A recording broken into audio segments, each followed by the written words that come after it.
বড় মেয়ের পুতুল দেখো কি সুন্দর দেয়ালে, সামনে ঘরের দেয়ালটাতে ছবি আঁকছে, সাদা হাঁস আঁকছে। এরপরে পুরোটা কমপ্লিট করবে, তখন দেখতে পারবে। এই ভিডিওর মধ্যে আছে সে কমপ্লিট করার ব্যাপারটা। এখানে প্রথমে যখন হাঁসটা আঁকছিল হাঁসগুলোকে, তখন এগুলো আসল কথা কী বলতো, পেন্টিং দেয়ালে রং করার পরে না ওইসব আঠা দিয়ে কি সব আটকে ছিল কতগুলো, যার জন্য দেখে কালো কালো স্পট হয়ে গেছে। তখন সময় দাগগুলো কী করি, এবার মধ্যে এক কাজ কর, এগুলোকেও ছবি এঁকে কভার আপ কথাই করেছি। দেখা যায় ফিনিশিং করার পরে কি সুন্দর লাগছে, সুন্দর ছবি লেগেছে দেখো।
আজকে শনিবার তো, তাই জন্য দেখো সব নিরামিষ রান্না হয়েছে। ডাল, সোয়াবিনের তরকারি আলু দিয়ে করেছি, আর ধোকার ডালনা করেছি আলু দিয়ে।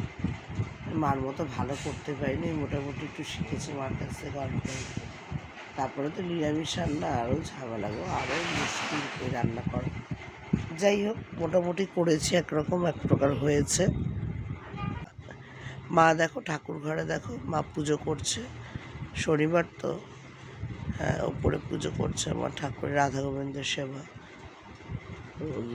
মা বেশি পুজোটাই করে, মার এমনিতে শরীরটা ভালো না, অন্য জায়গায় দিন কালকে মা করেছিল রান্না, আজকে আর মাকে দিইনি। আজকে মা পুজো করেছে, ঠাকুর বাসন ধুয়ে পুজো করেছে, নিজেই করেছে পুজো, ঠাকুর বাসন ধুয়েছে, মাঝে মাঝে ইলাদি ধুয়ে দেয়, আবার মাও ধোয়। আজকে মা ধুইনি, পুজো করেছে। মার শরীরটা ভালো না, ঠান্ডা লেগেছে খুব, গা গরম গরম ভাব, ওষুধ খেয়েছে কিন্তু মনে হয় আমাকে অ্যান্টিবায়োটিক দিতে হবে, ঠিকমতো কমেনি। আমার ডাক্তার দেখাতে চায়, আবার ডাক্তার দেখায়, ডাক্তার টেস্ট দেবে, দেখি বিকেলবেলা গিয়ে একটু বলে ওষুধ নিয়ে আসবো।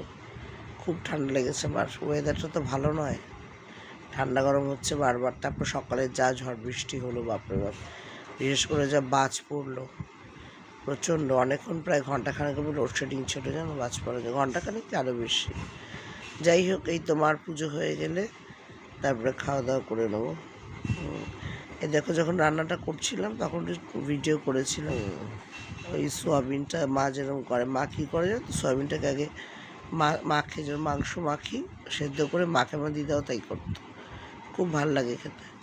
আগে মেখে নিয়ে তারপরে যেরকম মাংস করে, সামান্য তেলের মধ্যে কড়াইতে দিয়ে যেমন মাংস কষাই আমরা, জল ফুটিয়ে দিই, ঠিক ওই প্রসেসে সোয়াবিনটা করলে সোয়াবিনের পানসে ভাব থাকে, কখনো আসে না। এই সোয়াবিন রান্না হচ্ছে, রান্না হয়ে গেল। এবারে হচ্ছে যে ওই যে মেয়ে কালকে একটা পুতুল নিয়েছিল আকাশের দোকান, যেমন ছোটো মেয়ে তুতুল, খুব দুষ্টু বুঝলে, চুল কিছুতেই বড় করবে না, জোর করে বড় করাতে হয়। এই সামনের বাড়ির বাচ্চাটা খুব ভালো বাচ্চা, আনু ওর বন্ধু, আর এই যে ক্যারাটাতে যখন ও সার্টিফিকেট পেলো তখন সেই ছবি মার সাথে ছবি তুলেছে। এই আনু আর আমার বড় মেয়ে দিদিকে দুজন দাঁড়িয়ে আছে, পুতুল আর দুই বন্ধু একসাথে ছবি তুলেছে, ক্যারাটের সার্টিফিকেটটা হাতে নিয়ে। আমার বাবার ছবির সামনে দাঁড়িয়ে আছে ছোটো মেয়ে। আর দেখো আকাশের রঙটা কি সুন্দর। আবার দেখা হবে, টাটা।